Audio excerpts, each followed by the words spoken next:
Assalamualaikum warahmatullahi wabarakatuh. Sebelumnya, perkenalkan kami dari mahasiswa program studi pendidikan ekonomi angkatan 20. Kami di sini tentunya akan mempresentasikan hasil diskusi kami dengan mereview jurnal topik kebijakan pengeluaran dalam rangka redistribusi pendapatan.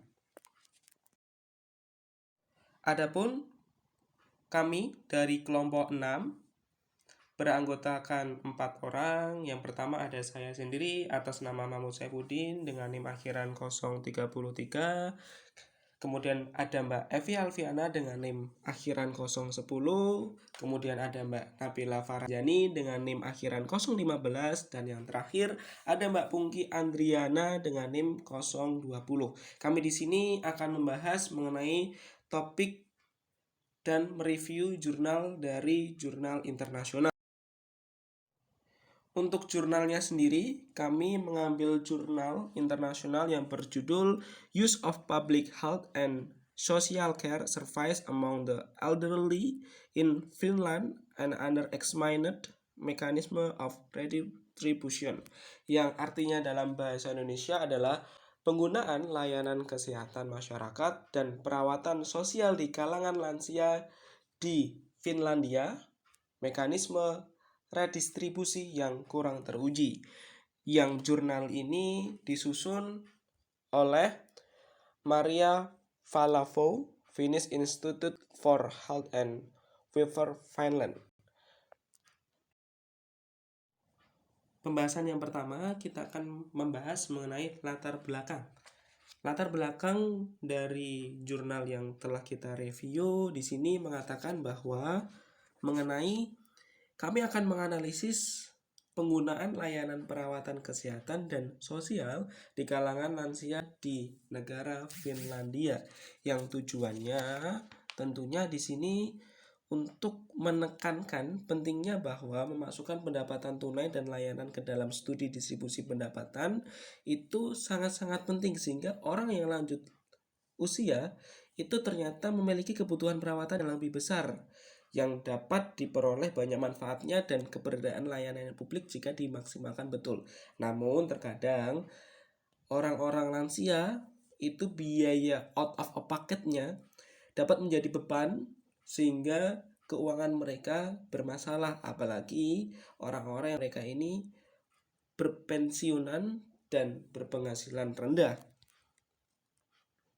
Sehingga peluang untuk menggunakan layanan publik yang disediakan akan mendukung penghidupan dan kesejahteraan masyarakat secara signifikan, terutama untuk orang-orang yang lanjut usia di negara Finlandia. Yang selanjutnya akan dibahas yaitu permasalahan secara umum. Nah, untuk permasalahan secara umum sendiri dalam artikel ini yaitu terkait dengan permasalahan layanan publik yang mendukung mata pencaharian lansia, meskipun biaya yang dikeluarkan sendiri dapat menjadi beban, terutama bagi pensiunan yang berpenghasilan rendah. Next, berikutnya yaitu research question. Dalam penelitian ini terdapat 2 research question yang diangkat oleh kelompok kami. Yang pertama yaitu tentang bagaimana analisis distribusi pengeluaran publik untuk layanan di seluruh kelompok pendapatan. Dan yang kedua yaitu tentang bagaimana analisis biaya yang terkait dengan penggunaan layanan. Next, yang selanjutnya yaitu tujuan. Untuk tujuan dari artikel ini yaitu terdapat 2 tujuan. Tujuan yang pertama yaitu untuk mempelajari distribusi belanja publik untuk layanan lintas kelompok pendapatan, dan tujuan yang kedua yaitu selain melihat biaya produksi jasa tersebut, kami juga menyelidiki biaya yang terkait dengan penggunaan jasa.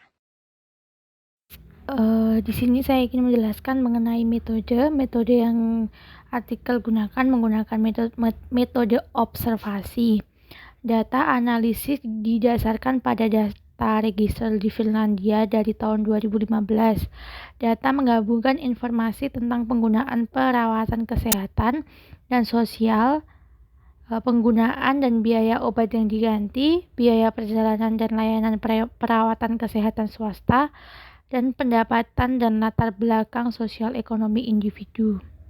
Data mencakup total populasi Finlandia kecuali untuk informasi yang diterima dari lembaga asuransi sosial yang mengacu pada 70% sampel acak yang representatif dari populasi. Selain itu, populasi studinya itu menyertakan semua individu berusia 65 tahun dan lebih dari penelitian ini. Ini berlaku total 1.169 observasi. Sebagian besar dari orang-orang ini adalah pensiunan.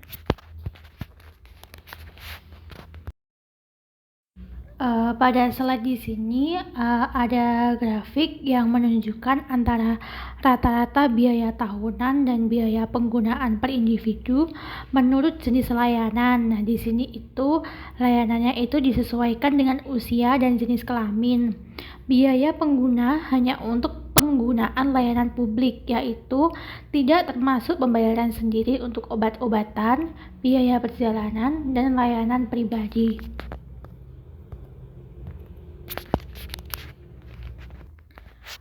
Pada gambar tersebut, biaya tahunan disesuaikan dengan usia dan jenis kelamin berbeda dengan gambar sebelumnya. Sekarang dapat diamati bahwa perbedaan tertentu dalam distribusi biaya. Biaya perawatan kesehatan dasar dan khusus didistribusikan secara merata di seluruh kuantil pendapatan, sementara distribusi yang kuat untuk kaum miskin dapat diamati untuk perawatan di rumah dan perawatan sosial. Sebagian besar perawatannya itu adalah perawatan rawat inap. Perawatan lansia paling bermanfaat dari kuantil 2 dan 3. Dalam banyak kasus, kuantil pendapatan terkaya mendapat tunjangan natura terkecil atau kecil. Di sini saya ingin menjelaskan mengenai grafik. Nah, ini adalah pertama-tama, jumlah manfaat natura adalah yang terbesar di bagian bawah distribusi pendapatan baik secara absolut maupun relatif. Di kuantil pendapatan terendah, tunjangan dalam bentuk barang mewakili hampir 60% dari pendapatan siap pakai dibandingkan dengan kurang dari 10% di kuantil teratas. Dengan kata lain, kesenjangan pendapatan antara pensiun, termiskin, dan terkaya semakin menyempit. Rasio penguasa kuantil antara kuantil atas dan kuantil bawah turun dari 3,39 berdasarkan pendapatan yang dapat dibelanjakan yang disetarakan menjadi 2,35 berdasarkan pendapatan terakhir. Hal tersebut itu termasuk dengan tunjangan dalam bentuk barang, penggantian, pembayaran OOP, dan biaya pengguna. Namun menilai dampak manfaat natura terhadap ketimbangan pendapatan tidaklah mudah secara metodologis atau konseptual. Salah satu isu penting menyangkut pemeringkatan ulang individu berdasarkan pendapatan akhir. Banyak pensiun miskin yang menggunakan layanan secara insentif naik tangga pendapatan ketika manfaat dari perawatan kesehatan dan sosial ditambahkan ke mereka. Pendapatan sekali pakai untuk memahami besarnya pertimbangan perkiraan biaya produksi tahunan untuk rumah dinas yaitu sekitar 50.000 euro dan dibandingkan dengan rata-rata pendapatan yang dapat dibelanjakan disetarakan di kalangan lansia yaitu sekitar 25.000 euro. Konsentrasi besar dari manfaat dalam bentuk barang sebenarnya akan berarti pemeringkatan ulang yang sangat kuat atas individu berdasarkan pendapatan akhir, dan juga berarti meningkatnya ketimpangan pendapatan antara pengguna layanan dan bukan pengusaha. Hal ini tampaknya agak paradoks dan membingungkan, serta menimbulkan pertanyaan sejauh mana cara yang diinginkan ini untuk menangani manfaat dalam bentuk barang. Yang tampaknya lebih berguna adalah melihat distribusi manfaat di seluruh kelompok pendapatan berdasarkan pendapatan awal yang disetarakan seperti yang dilakukan pada gambar di atas. Kedua, kami melihat bahwa biaya penggunaan kecil dalam kaitannya dengan nilai uang dari layanan yang diterima. Rata-rata nilai tahunan tunjangan dalam bentuk barang adalah sekitar 6.200 euro di antara para pensiunan. Sedangkan biaya pengguna berjumlah sekitar 743 euro. Terus yang ketiga, dibandingkan dengan nilai layanan penggantian untuk obat yang diresepkan, biaya perjalanan terkait kedinasan dan penggunaan. Ya, penggunaannya itu adalah penggunaan layanan swasta rendah. Sekitar 10 dari nilai manfaat natura yang dianalisis di sini. Juga pembayaran OOP rata-rata 490 euro, kurang dari biaya pengguna untuk layanan. Lalu yang keempat adalah bersama-sama biaya pengguna dan pembayaran OOP sama dengan sekitar 6% dari pendapatan pensiunan. Perbedaan antara kelompok pendapatan sangat signifikan, 9% di antara pensiunan termiskin dan 2% di antara mereka yang berada di kuantil berpenghasilan tinggi.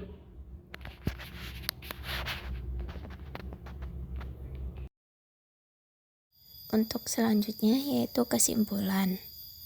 Ada banyak variasi di berbagai layanan. Misalnya pengeluaran untuk layanan kesehatan primer dan khusus didistribusikan paling merata di seluruh kelompok pendapatan jika disesuaikan dengan usia dan jenis kelamin. Selanjutnya, manfaat natura sangat terkonsentrasi pada minoritas orang lanjut usia, yang berarti bahwa meskipun mereka kebanyakan berpihak pada orang miskin, distribusi keseluruhannya sangat tidak merata. Perspektif waktu yang lebih lama akan diperlukan untuk menilai redistribusi melalui layanan selama siklus hidup, karena banyak orang akan menggunakan layanan kesehatan dan sosial di beberapa titik dalam hidup mereka. Dan pengeluaran perawatan kesehatan telah terbukti meningkat menjelang akhir hidup tanpa memandang usia. Ketidaksetaraan sosial ekonomi dalam bidang kesehatan tetap pada usia tua, yang berarti bahwa pensiun berpenghasilan rendah mendapatkan lebih banyak manfaat dari layanan akses yang adil. Selanjutnya ada rekomendasi dan saran. Kebijakan kesehatan dan perawatan sosial dapat berdampak pada distribusi pendapatan dalam beberapa cara. Yang pertama, layanan melalui iuran pengguna ketika menganalisis mekanisme redistribusi. Yang kedua, tidak boleh mengabaikan konsekuensi distributif dari perubahan di sektor kesehatan dan perawatan sosial. Yang ketiga, akuntansi untuk redistribusi melalui layanan jauh maupun langsung melibatkan tidak hanya pertanyaan metodologis tetapi juga filosofis. Untuk slide yang berikutnya adalah kritik. Di sini kritik ada dua, yaitu kritik positif dan kritik negatif. Untuk kritik yang positif, yang pertama penjelasan cukup jelas dan terperinci. Yang kedua, tabel dan grafik sudah disertai keterangan yang sangat jelas. Untuk kritik yang negatif, yaitu rekomendasi serta saran selanjutnya, penelitian selanjutnya belum disampaikan secara mendetail. Baik, begitu penjelasan dari kami. Semoga teman-teman semuanya bisa memahami apa yang kami paparkan, dan jika ada pertanyaan maupun saran maupun masukan nanti bisa menjadi evaluasi bagi kami, dan nanti jika ada pertanyaan bisa dimasukkan ke kolom komentar di Facebook. Kami tunggu dan kami akan jawab pertanyaan teman-teman semuanya di situ. Terima kasih. Wabillahi taufiq wal hidayah. Wassalamualaikum warahmatullahi wabarakatuh.